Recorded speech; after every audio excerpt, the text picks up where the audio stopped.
And testing, testing. I am now on the microphone.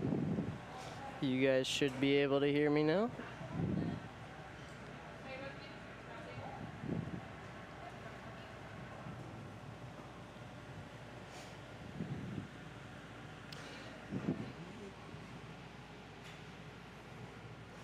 I'm just situating myself with this microphone so I don't get caught on it later. That was a problem earlier.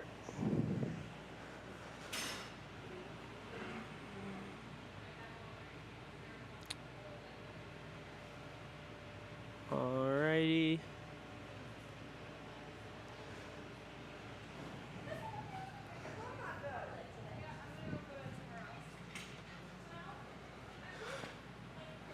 Elizabeth, what's she making? A cat, okay. I want to know for the viewers. Okay, so right now we're going to be watching this middle bench here. The girl in the blue shirt right now. The girl in blue here, her name is Eva. She's going to be making a cat, is what she is going for right now. Let me zoom in for you so you can watch exactly what she's doing. Right now she's just reheating in the furnace there.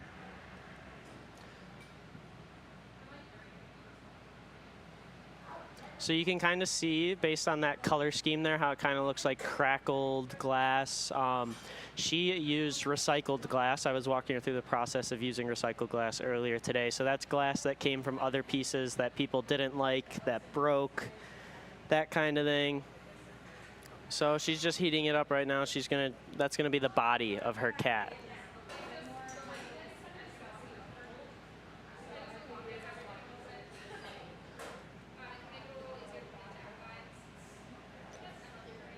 So if I swap camera angles here, we can get a good look at exactly what she's doing.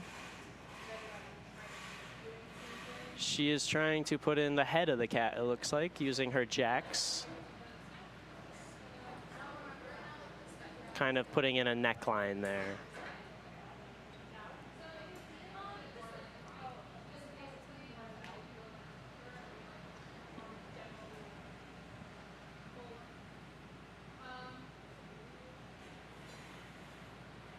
So now she's gone back to the reheating furnace. She lost some heat there. You might have been able to see that the part of her glass closest to her pipe was kind of a clear color of glass, whereas the glass on the end where she was putting that head in was a little bit orange, and that's what we want. We want it to be glowing orange because that means it's workable. That means when we use our tools, they'll actually make an impact on the glass. It's a little bit more melty.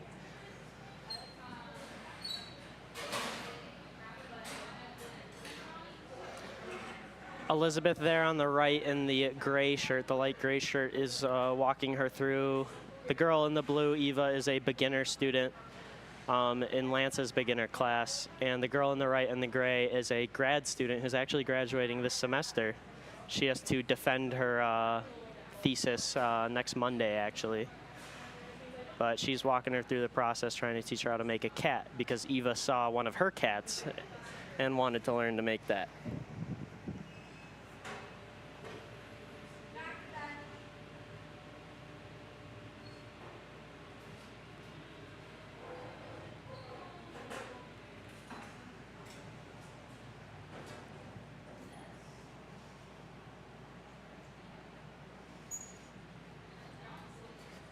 So it looks like she's pulling out the ears for the cat right now, just using a pair of tweezers there. She got the head pretty hot, and she's just working on those ears, maybe pulling in a nose and eyes. This would be considered sculpting work because she's using tweezers right now to just pull on the glass and shape it using tweezers rather than using blocks or a marver table or blowing into it.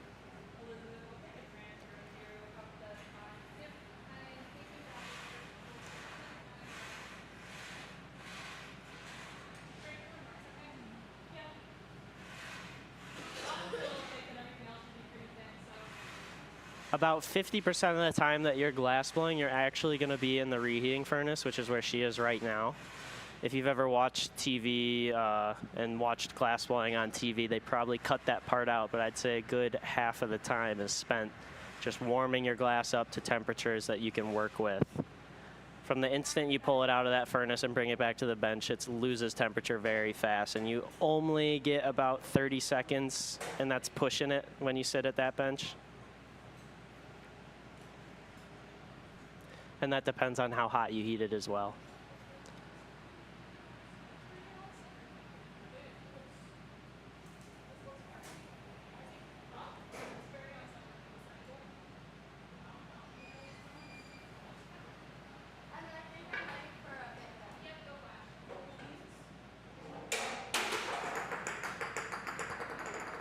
I don't know if you guys heard that, but Azzy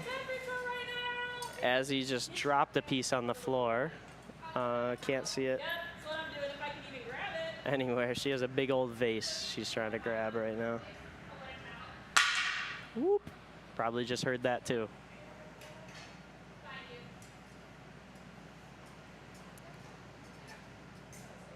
Transfer that thing. So Elizabeth just ran over there with a transfer and stuck it to the bottom of that piece. It was sitting on the floor, but it did not crack. So she came over with some molten glass and just attached it to the bottom of that piece. They're hand flashing it right now with a blowtorch to try to keep it from cracking. Elizabeth just took it to the glory hole there, and she is heating it up now. Looks like it survived. Don't want to speak too soon, but yeah. The reason Azzy's piece fell off is she was probably doing a transfer, or she let it get too cold and just slammed it a little bit too much on the bench there, and it just popped right off at where her jack line was. Which in an ideal situation when you transfer, you want it to pop off at that jack line, but this was a little premature.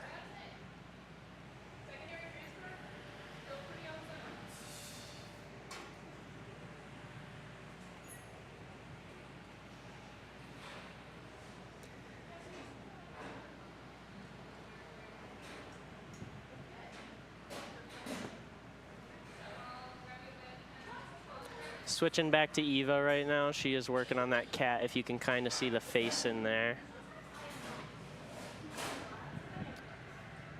She's just waiting right now for Elizabeth to bring over a bit, which is just a little bit of glass on that punty again. She's gonna drop it onto that cat, and she's gonna use it for making ears, mouth, eyes, tail.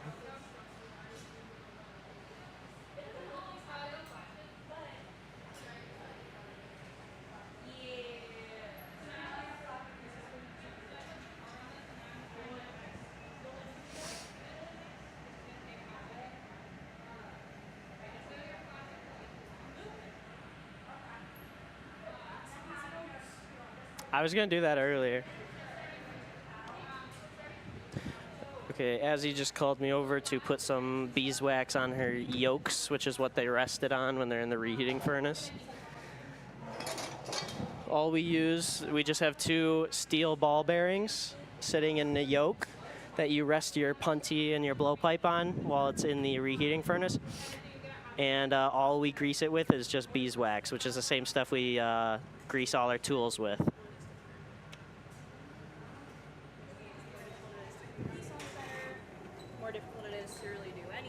Oh, that's hot. Oh, oops. Oh, well.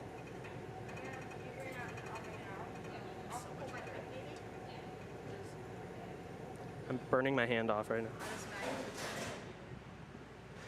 Okay.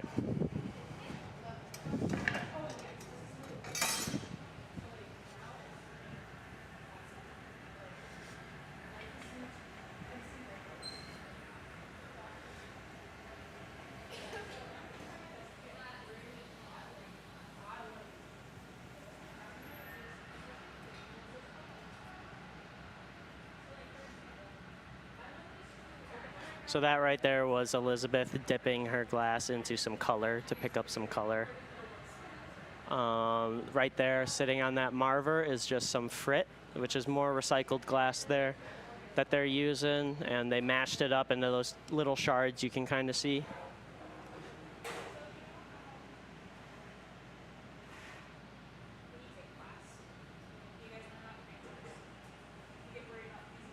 By the way, Azzy's piece is doing just fine. It didn't crack when it hit the floor, like I said, and they put that transfer on. It was actually a pretty good transfer. It's right on center. So Azzy's piece is going to shape up to be a pretty good vase. Right now, you guys can't see it, and I don't have a camera for it, but she is widening out the sides, the lip of her vase. She's kind of made into almost a bowl, just a vessel, like a straight-edged vessel. I don't know what she's going to do with it. She's probably, I'm guessing, since it's Azzy and it's a bowl right now, she's probably going to spin it out into a wavy bowl, which is where she gets it really hot in the furnace, and then she starts spinning her rod faster and faster so that centripetal force pulls the lip out and turns it into kind of like a fruit bowl plate kind of thing. And if she chooses, she can put in some ridges, some like waves into it.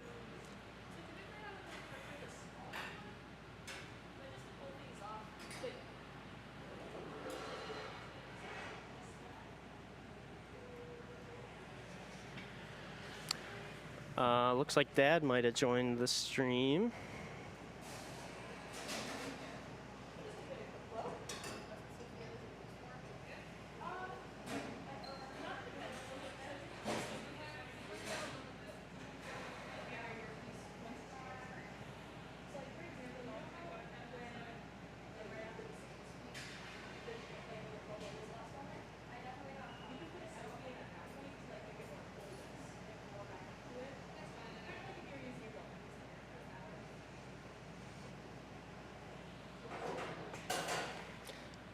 So yeah, I came in here this morning as well, and I didn't actually end up blowing because I was studying for my exam, but I come in with 2 other guys every Friday morning, so I came in and started up the studio and helped them out a little bit and worked on my exam studying, and then I often come back on Friday nights around 3 to 4, and I invite as many people as I can.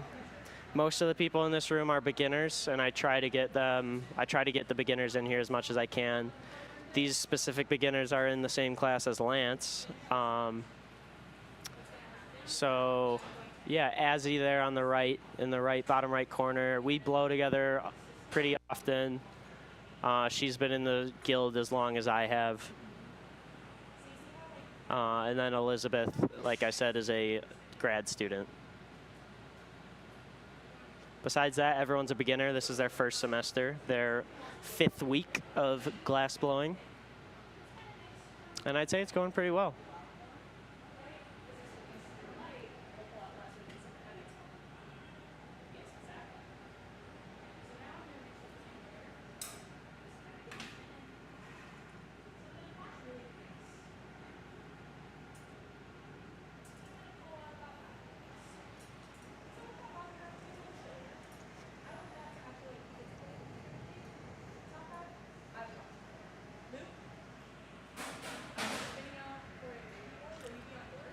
I knew it, guys. I knew Azzy was going to spin it out for a wavy bowl. She just asked me to help her out. Yeah, let me set the camera to you, Azzy, so they can see me. No, don't worry. You'll do fine. It won't fall or anything. Okay, so Azzy just asked me to help her open the doors while she does this wavy bowl. Full, open the left one, and full, and the other right one to open it because I am spinning. Right now? So you see how as I begin to spin, how I begin to turn faster, it's starting to spin itself out?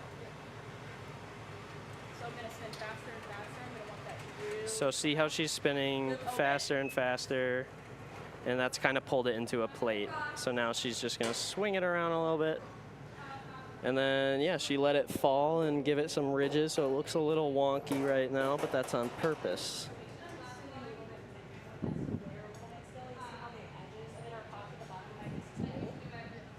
Azzy, show the camera.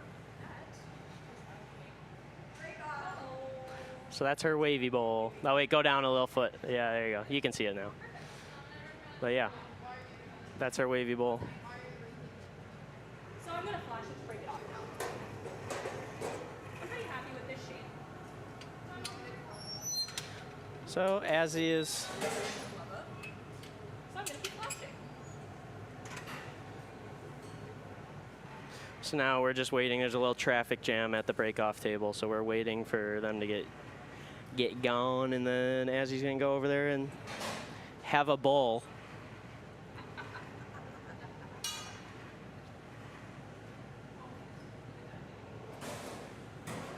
Glove up for this? Ah, Like actual glove up? yeah. If you feel comfortable, if not, the mitt is not. Yeah, the Kevlar just fell off. If you feel comfortable gloving up for this, you can. It's going to be hot. If you don't feel comfortable, that is okay. I'm sure Elizabeth or Luke would be happy to. If you feel comfortable, go for it. And don't drop it. Let me know when you're ready, girl. Okay. There's a lot of tools on there.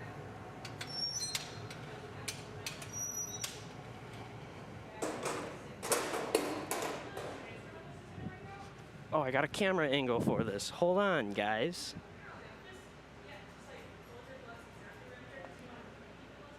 All right, now we can watch. Oh, it's a little covered, but this is the break-off table. What she's doing right now is she's just poking it with a household butter knife on that contact point where the pipe is connected to the bowl. Now she's putting a little bit of water to help facilitate that breakage right there. She just wants to create stress in that area right there. That was a pretty good break that you just saw there. She's gonna have to clean up that point once it's cold, but looks like they got it in the annealer. So yeah, that was a pretty cool piece in my opinion. I have actually never done a wavy bowl just because the opportunity has never presented itself. We have a saying in the studio, which is when in doubt, spin it out. And that's referring to if you're not happy with your piece, you're making a vase, but it's looking more like a cup, or it's a little Dr. Seussy with waves and whatnot, and you're doubtful of it, spin it out into a wavy bowl. So yeah, okay, I'm going to get the studio set up right now for this live stream. I'm going to switch some camera angles and look around. I won't be talking for a little bit, but thanks for joining. I'll be back soon. Get your popcorn, get your snacks.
Okay, guys, testing, testing. Looks like I have sound again. I am going to start blowing on the middle bench here. And I'm just thinking of a camera angle I want you guys to have. I think I'll put you guys looking closely at the bench. How does that sound? I don't know, because I can't even hear you guys. So I'm going to go with that one. And I am going to begin a pumpkin. I'm just going to be preparing for tonight. Hello?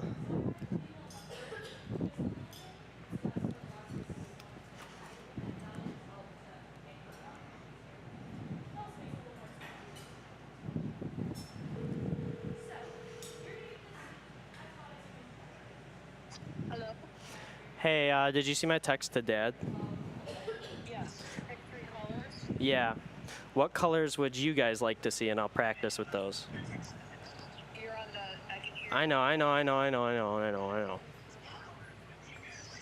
Grandma. Grandma, pick 3 colors. Turquoise.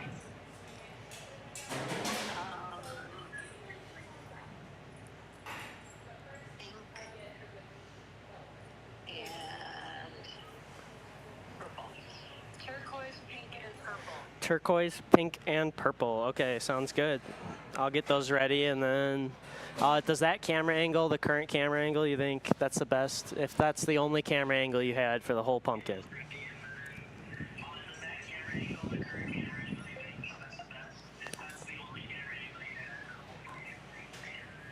Yes, but I mean, obviously what's interesting is when you're going to and from the oven, you know, like to show that how it gets started and whatnot. But yes, while you're working with it,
Alrighty.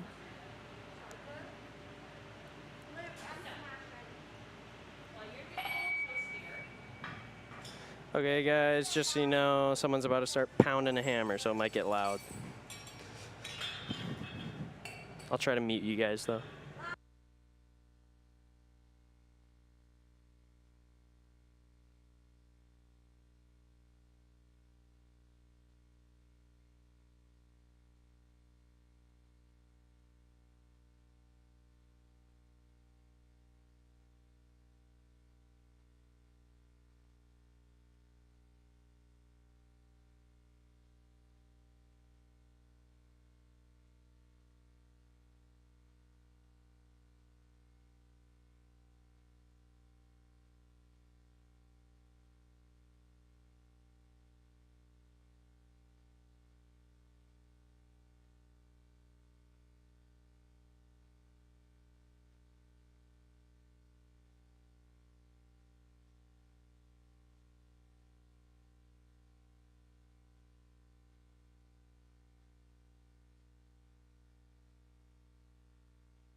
Alrighty guys, I got my color ready to go. I have the molds ready to go. I'm actually going to preheat those molds by gathering some glass and then dropping it into those molds,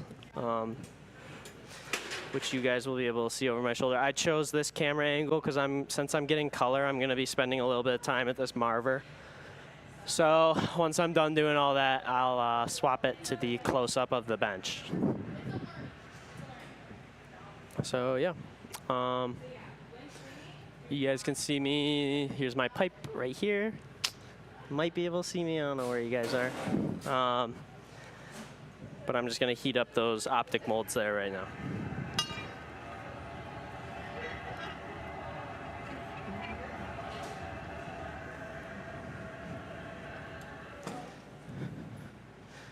So I just gathered glass straight from the furnace. I'm just going to bring it in and drop it into these molds right here. I'll try to give you guys a good angle. I'm not quite sure where this camera is.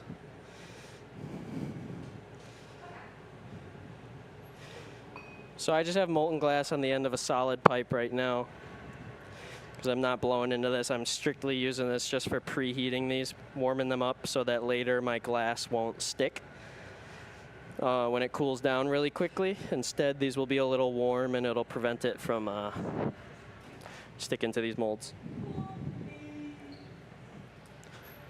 Let's see, where was I?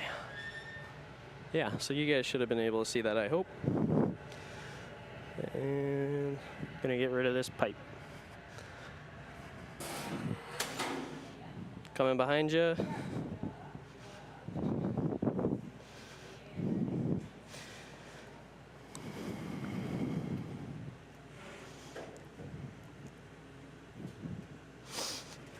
Okay, I've chosen my blowpipe. I'm just gonna gather some glass and I'll blow a starter bubble into this.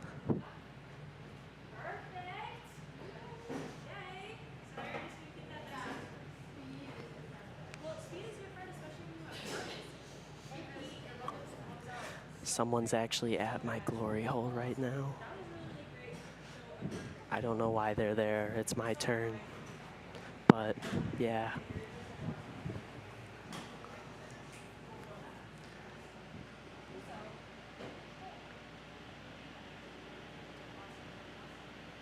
So I just gotta wait a little bit.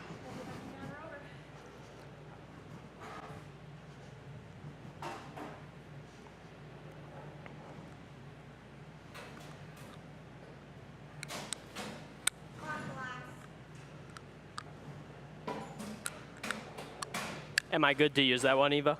Yeah. Okay. I'm going to use this bench, but I'll work around you if you're doing your presentation, okay? Okay.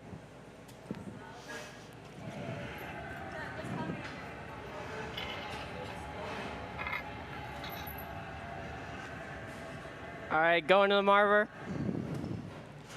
All right, so here I am in frame now. I just gathered glass, and right now I am marvering it off the end of my pipe. I'm trying to pull as much glass as I can off of this pipe, just so that I have more to work with. It's a cleaner setup.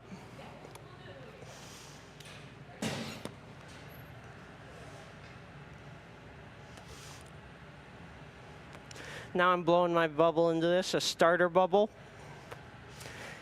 Since I'm going to gather more glass on top of this, I just want to start a bubble right now so that glass doesn't go back up into my pipe and freeze up in there. And actually, I kind of forgot that we're doing color right now. So at this time, I am going to heat this up, and then I'm going to pick up color. Since this is where I want my color, I want it on this layer, and then I'm going to put a layer of clear glass over this. And that's because one of these colors, I believe, reduces, which is where, when it is in an oxygen-rich flame, it will burn away the actual like blue color there, and it'll leave behind the metals that are in there. So this one will burn into like a silver, like an oily silver kind of thing, which is ideal for some situations, but not this one where I'm trying to have the blue and the pink contrast each other like cotton candy. So right now I'm just in the reheating furnace. I'm warming up my glass, getting it hot enough to pick up that frit, because that frit is at room temperature right now. So I gotta get my glass hot so that it'll kind of melt some of that frit into it. Then I'll go back into the reheating furnace to heat up the frit I just picked up, and so forth. I'll probably end up doing that 2 or 3 times for each color maybe.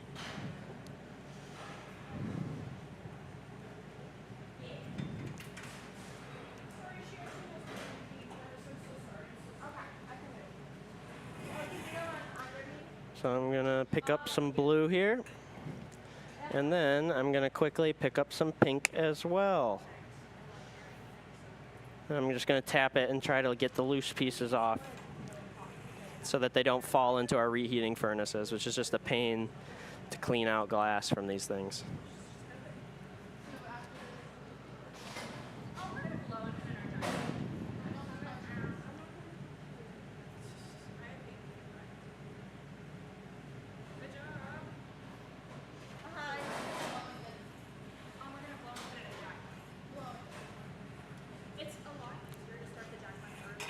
So as I melt this color in, I'm also going to marver it back into kind of a cylindrical shape, just to make it an even amount of glass.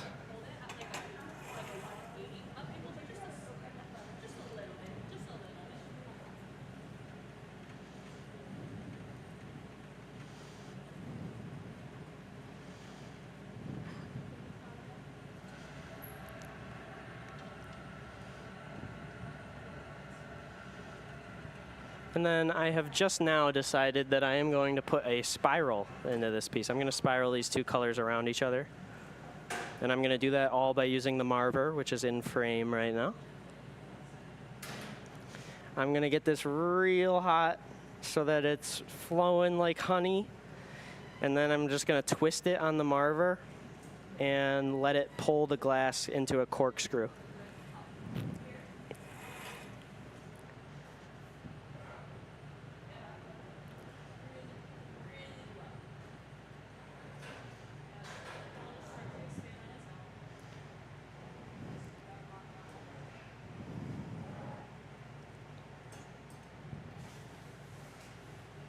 So you guys might be able to see that spiral in there now. It's not very tight, but it's a pretty good spiral. And once I blow it out, it'll be more apparent. Now, in doing that, I kind of messed up my shape. I had like a nice bulbous golf ball kind of shape, but now it's kind of a cone. So I'm going to heat it up yet again and slump it down. I'm going to hold it vertical and let gravity pull it back down onto the pipe and kind of give it some shoulders. I'm going to re-blow my bubble, and then I will gather my next layer of glass onto it.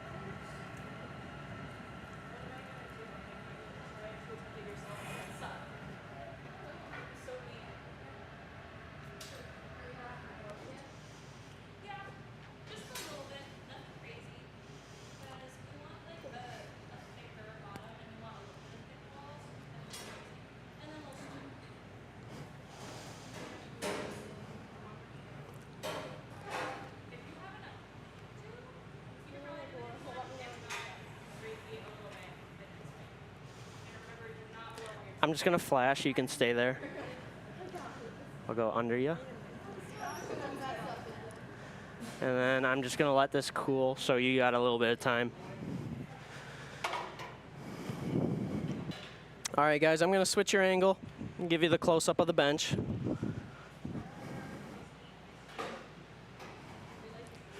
Oh, that's not the close-up. That would be the studio. And I'm going to check if Dad joined the stream for any reason.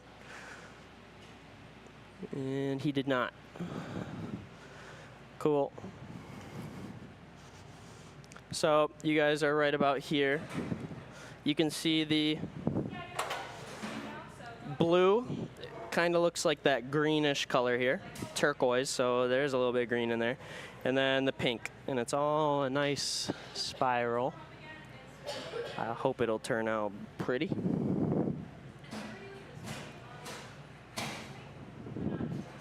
And And like you might have heard me saying to Eva, I'm just letting this cool so that I can go back into the furnace and it'll have a little bit of structure, because as it cools, it gets harder. It turns more and more like solid glass. So once this has a little bit of structure to it, I'll dip it into the 1200 degrees Celsius furnace and put a layer of glass on top of this. Then that'll give me enough mass for the size of pumpkin that I want to do.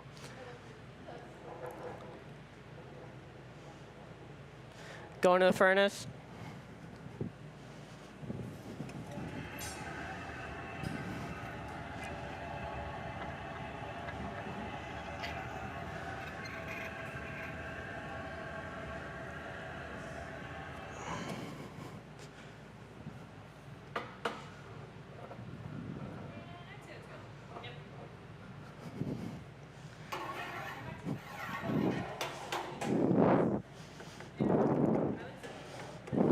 All right, this tool I'm gonna use now is called a block. It is just a wooden spoon, basically. And I'm just gonna use this to shape this glass how I want it. I kinda want it to look like a Q-tip,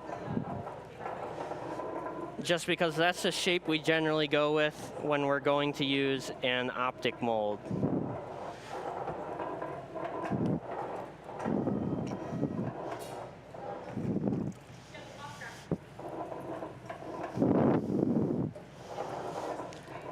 Coming to the furnace, or reheating. Reheating. I'm on stream, so I can't really say that.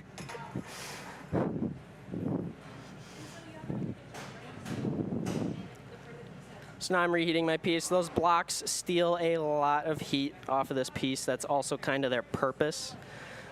We keep them submerged in water. If you can see that blue bucket behind the bench there, that's filled with water, and those are submerged. And that is because as this hot glass rolls in that spoon, it creates a layer of vapor that it kind of glides over.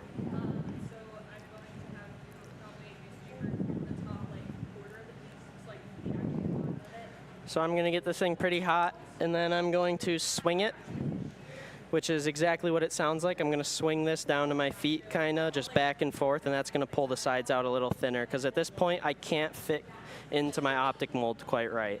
It's a little too wide. Swinging.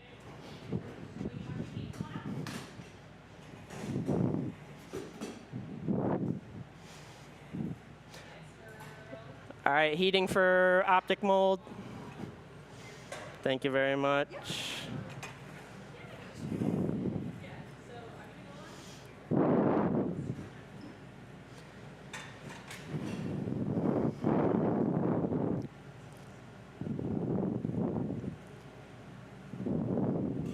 So if you guys saw in that frame, you just saw a little piece of glass flying around behind the bench. That was actually me swinging this piece. I tried to get in the view of the camera.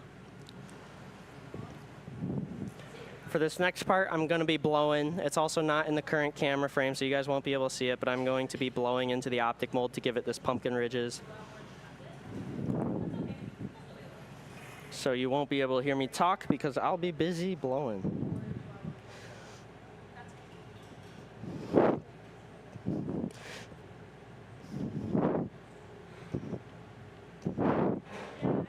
To show you guys what I just did, I'll put it on the bench here. You can kind of see some ridges in there now. That's because the optic mold I blew a bubble into. So now I'm going to heat this up. And if all goes according to plan, this should be my final heat, and I'll be able to shape it into a perfect pumpkin in these next few seconds here. The reason I'm heating it yet again is because that optic mold, just like the blocks, is really cold. It's about room temperature, but I preheated it, so maybe it's closer to around 300 C or less. So that stole a lot of heat out of my piece. And then in this furnace, it's getting a little hard to control, which means it's getting hot enough to work. And I'm going to bring that over to the bench, and I am going to work it.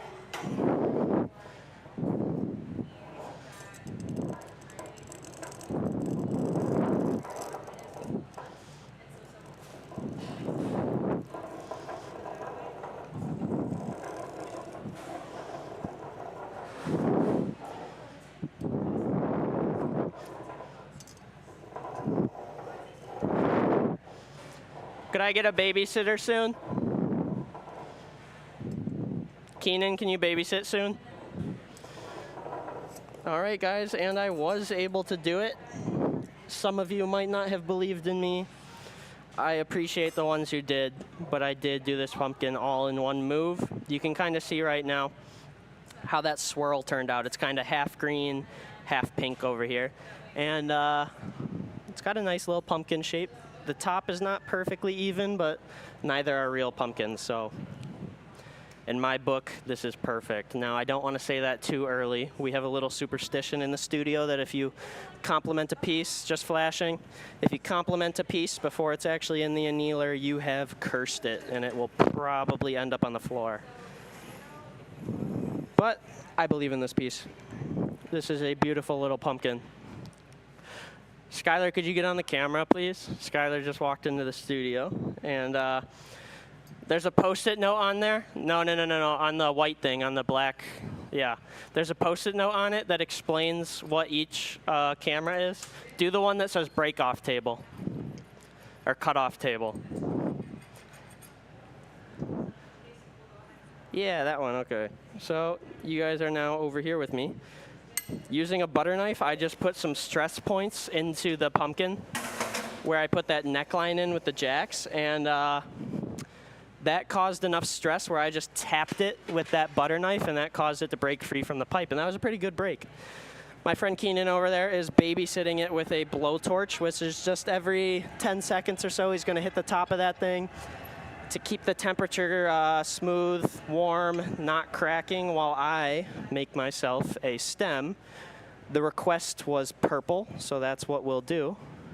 Maybe I'll do a purple and turquoise stem. I've been kind of hooked on making multicolored stems recently. So while he's over there just torching it, I'm back at the reheating furnace. I just gathered color onto another rod of glass. And I just gathered color onto glass, which is on my punty over here. And I'm melting it in. We'll have a stem here in no time. And, alrighty, Keenan, I'm doing my final melt.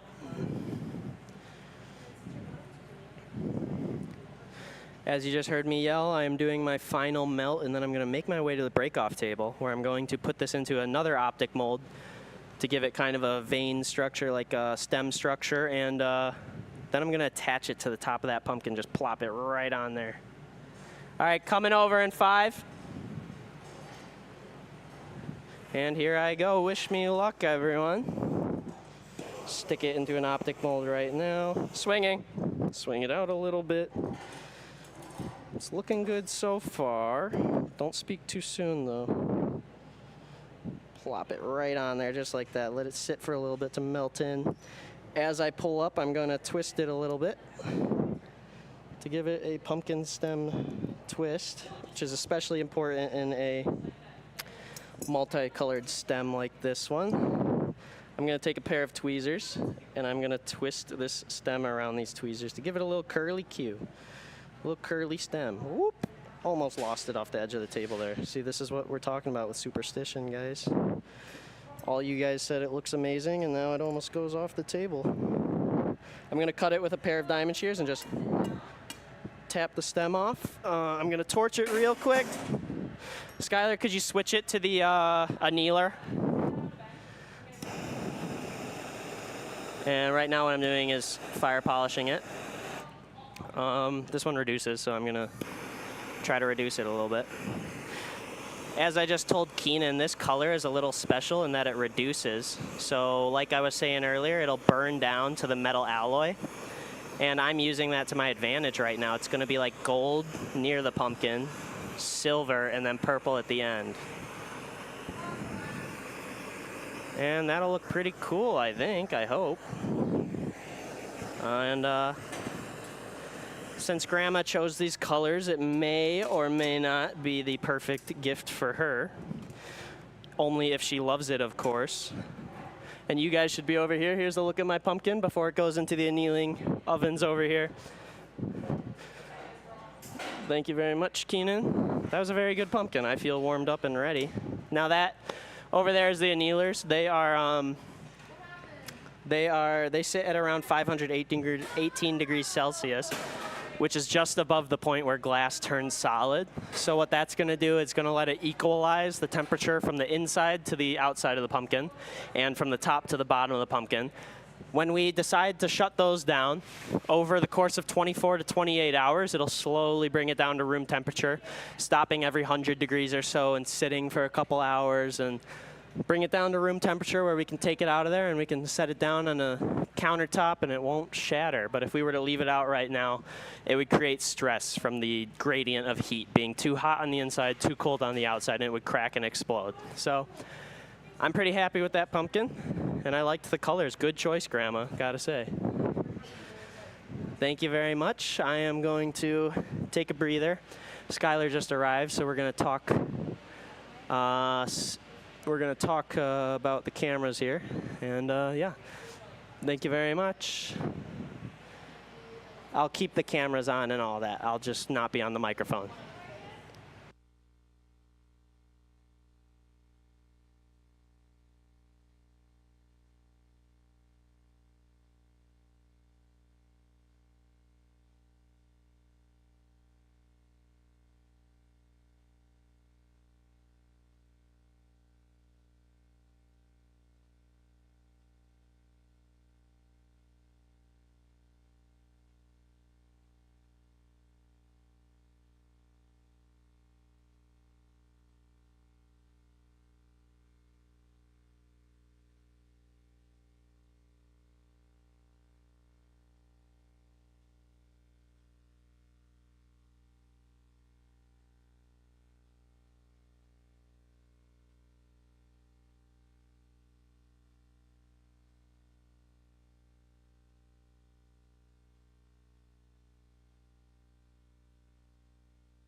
Testing, testing. We'll be beginning here shortly. Mom and Grandma, the viewers at home. Looks like the Model T Club is ready for us. Dad's just figuring out the volume right now.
The small one.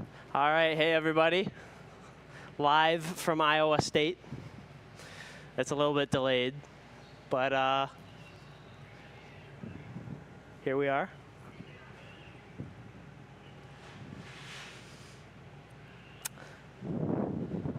Are we coming through all right on that side? All righty. Thanks everyone for tuning in. Glad I could be here tonight and I was able to figure out this stream earlier this week. This is the Iowa State Gaffers Guild Club. We're a student organization here at Iowa State. We're just over 50 years old. I think we started in 1972 maybe, something like that. And this specific building that we're in right now is only 4 years old. This whole building is only 4 years old. This is called the SIC at Iowa State, and this is the Innovation Center. So there's a lot of different rooms here, one of which being the glassblowing studio.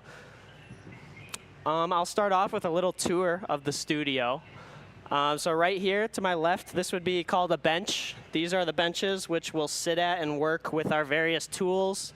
Here we got some jacks, we got tweezers, we got shears, we got everything you need to make glass pieces. Can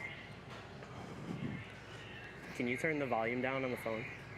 So right over here will be a Marver table. This is just a stainless steel table that we'll use to shape our glass. We'll kind of put a pipe, lay a pipe down on here and just roll it around to kind of shape the glass how we want it and selectively heat it how we need to. Those tables are cold, so they'll take away heat where needed, and we can use that to our advantage. This right here will be my assistant today. This is Azzy. We glass blow a lot. I'm usually in the studio with her. Right now, she is preheating an optic mold, which is what I'm going to be using to make a pumpkin here in just a minute. If you want to switch the, never mind. No, it's okay. So yeah, this is a Marver where we would lay our pipe down here and we would shape glass with it and whatnot. And then the stars of the show will be the furnaces behind me. So to my left, your right, these are the reheating furnaces. And this is where we will reheat our glass once it gets colder to kind of bring it back up to a working temperature where the glass gets kind of molten like a honey consistency. And these ones we shut off and turn on as needed. They run at 1,150 degrees Celsius.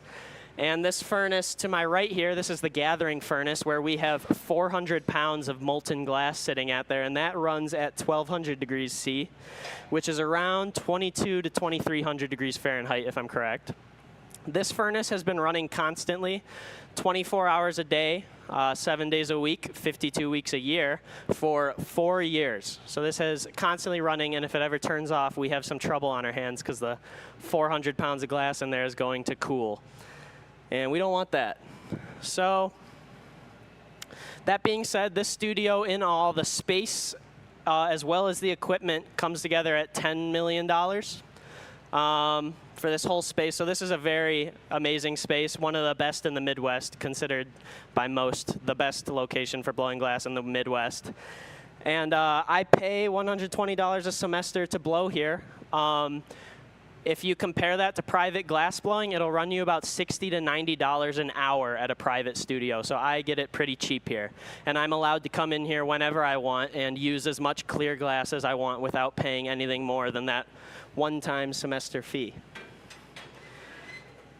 So I'm going to head over and I'm going to grab the pipes that I will be using today. Today I'm going to be making a pumpkin for you guys. I'm a day late. I know Halloween was just yesterday, but we've been making a lot of pumpkins for our pumpkin sale, so it's just something I've gotten pretty used to, and I don't think I'll drop it on the floor. I hope not. So in my left hand right here is called a punty, and this is just solid stainless steel rod. There's no hole in it for blowing. In my right hand, this would be a blowpipe, and I doubt you'll be able to see it, but there is a hollow hole down the middle that I can blow through. This is what I'll be using to make my pumpkin today, but this punty is what I'll be using to attach the stem onto the pumpkin. You can use this for bits, like adding bits of glass to pieces, as well as transferring hollow pieces like a vase from a blowpipe onto here so that you could open up the lip and then eventually break it off and stick it in the annealer so that you can bring it home. So with that tour and kind of info session done, I'll just start blowing here and I'll kind of walk you guys through the process while I do it. So, sorry. What I have sticking out of my mouth right now is just a rubber hose that I'm going to attach to the end of my blowpipe. And this is called a pipe extender. And this will let me be able to look at my piece while I blow into it, use tools while I blow into it. It's important for making pumpkins that you're able to do that. If I didn't have this piece, I'd have to blow at it from here, where I can only see the sides of the piece. I might also sound a little bit funny now because I'm kind of chewing on the end of this pipe, so I apologize. So right now I'm going to go into our big furnace and I'm going to do what's called a gather, which is where I'm just going to gather glass onto the end of my pipe.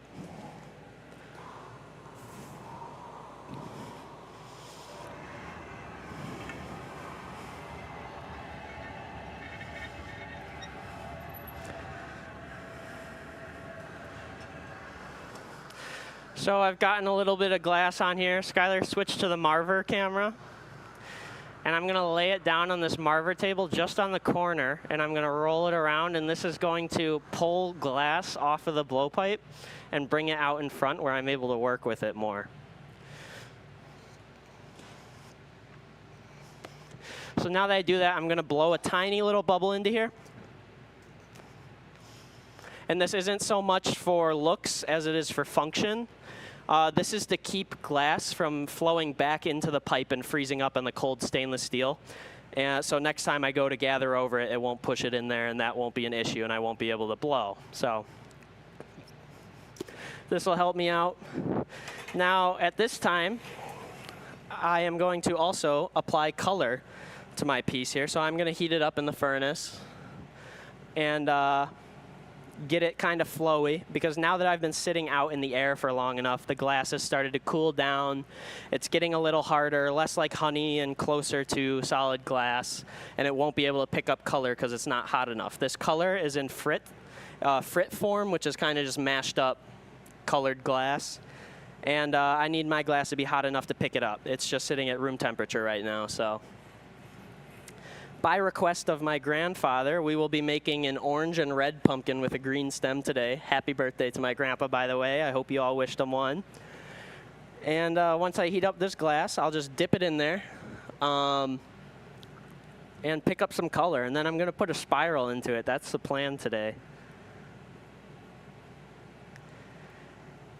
Now, if you've ever watched glass blowing on TV, or if you've seen videos of it online, they might cut out the reheating process, which is what I'm doing right now, and that takes up about half the time of glass blowing. It's really boring. You just sit here heating up your piece of glass in the reheating furnaces, waiting for it to get to a working consistency. So now I'm going to go to the marver, and I'm just going to gather with orange by just plopping that glass into there and picking it up. You can kind of see I just picked up some glass on one side, and then I'm going to dip it into the red and let it sit for a little bit, melt in some color. So here you guys go. That's the orange side. That's the red side. But now, like I said, that colored glass is pretty cool compared to the other glass, so I got to, once again, go into the heater, the reheating furnace, and heat it back up.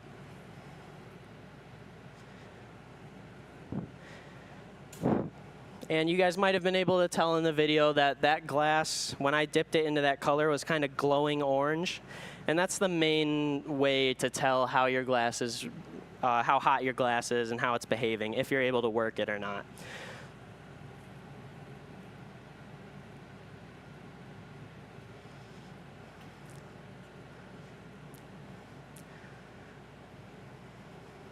So going back to the marver now, I'm going to kind of marver this back into a cylindrical shape. It kind of got flattened out when I picked up that color. And then once it's a nice cylinder shape, I'm going to heat it up once again, not for too long this time, but I'm going to get it really hot. And then I'm going to use that marver table to put a spiral into it just by turning the pipe and gradually raising my elbow and bringing it up so that it forces a spiral into this shape.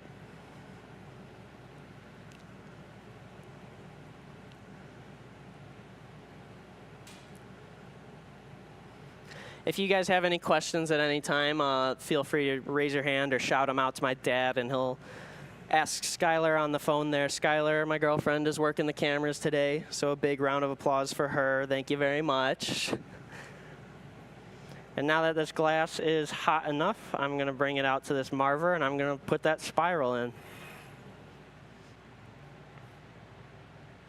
I'm going to start turning it and keeping it in the same place. Start near the bottom.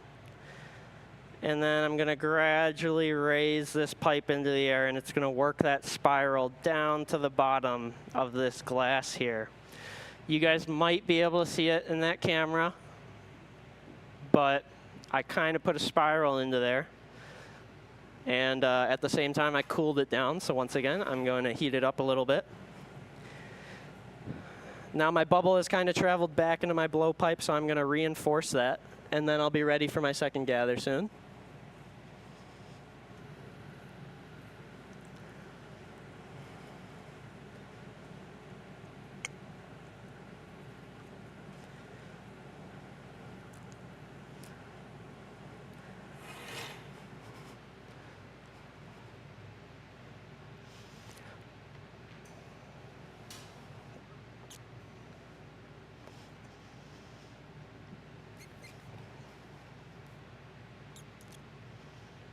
So you guys can't see it or hear it, but I was blowing there, getting this bubble ready.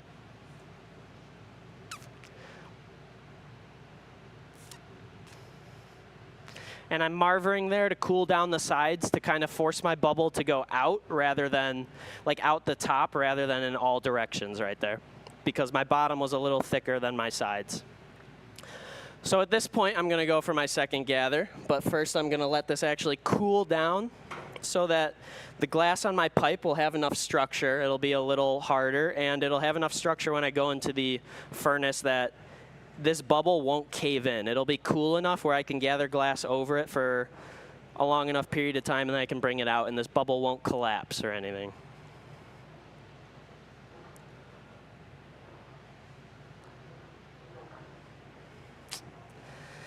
Alrighty, so here I go back into the furnace for a second gather.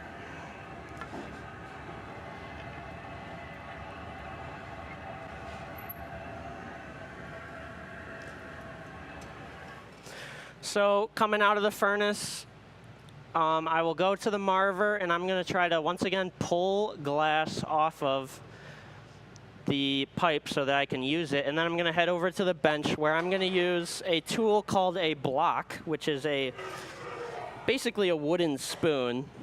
and I'm going to use it to shape this piece of glass right here.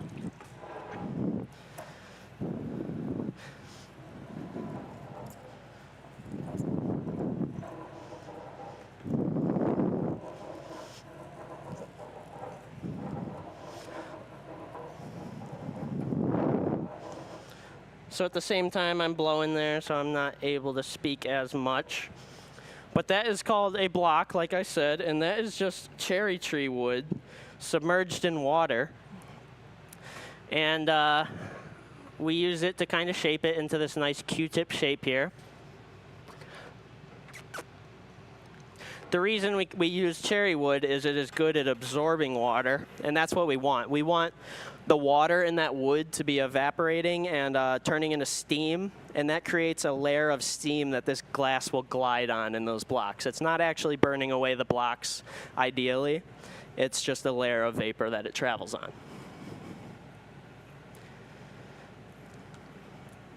Now those blocks and that marver takes away heat, so once again I'm reheating. And then my next step here is I'm going to be going into an optic mold, which I will blow this bubble into, and it will give it that pumpkin ridges. But first I'm going to swing this out so that it will actually fit in that optic mold.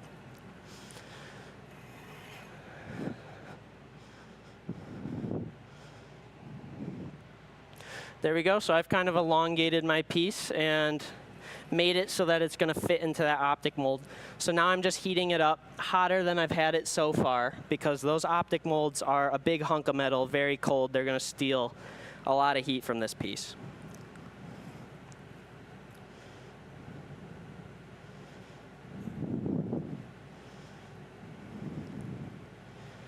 And Skylar, if you want to switch it to the Marver camera.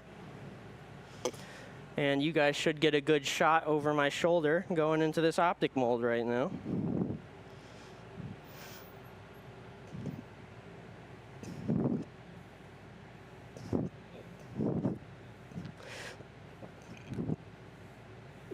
So while I stuck it in there, I was also blowing on it, and you guys might be able to see the ridges there that I've put into it. And like I said, that steals a lot of heat, so we're going to heat it one more time. And if I've done everything right, and I'm about to do everything right as well, then this will be the last time I heat this, and we'll be ready to break it off.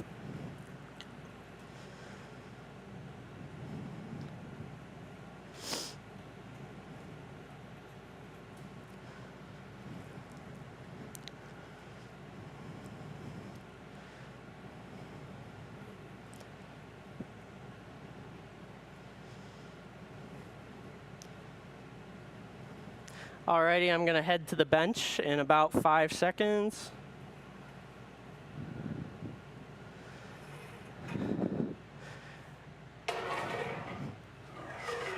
And then while I'm here, I'm going to be using my jacks and blowing at the same time to make the pumpkin shape.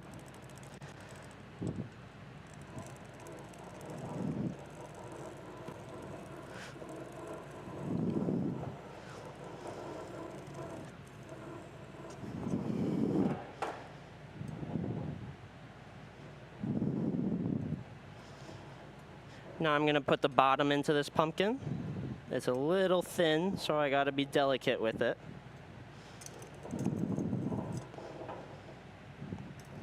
That little burst of flame there was just the beeswax that we put on our tools to keep them from sticking to the glass. And this isn't the most spherical pumpkin I've ever made, but that's the beauty with pumpkins, is I've never seen a perfect pumpkin. So this does its job of looking like a pumpkin. I'm going to flash it for a break off, Azzy. Azzy, my assistant here, is going to do what's called babysit it once I get this ready. And she's just going to be torching the top of this pumpkin to keep it cool where it won't crack while I come and I make the stem. Flashing is just where I bring it in and out of the heat a few times, and that's to even out the temperature from the inside to the outside and from the top to the bottom, and hopefully keep this thing from cracking. It's pretty hot, Azzy, so it might not come off right now, but... Switch to the cutoff camera. Okay, cool. Skylar's on top of it. And then, so I just used a butter knife to kind of score that jack line. And I'm going to use the same butter knife to just pop it off like that, using the reverberation of the pipe. Now, as he's going to sit there, just torching the top a little bit. The bottom's a little thin if you want to keep an eye on that too. And I'm going to come and make my stem.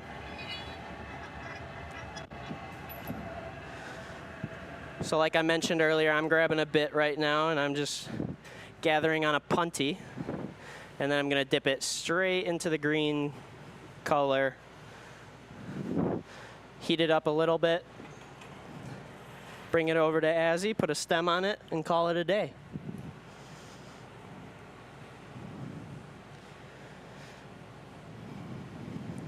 Now, the reason we've been making so many pumpkins is because we did a annual pumpkin sale here a couple weeks ago as a fundraiser for our club, where we made just about 300 pumpkins for the entire club that we sold to students, parents, staff, alumni.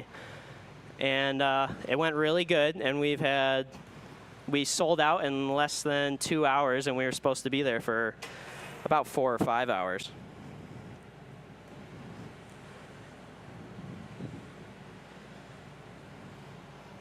How's it looking?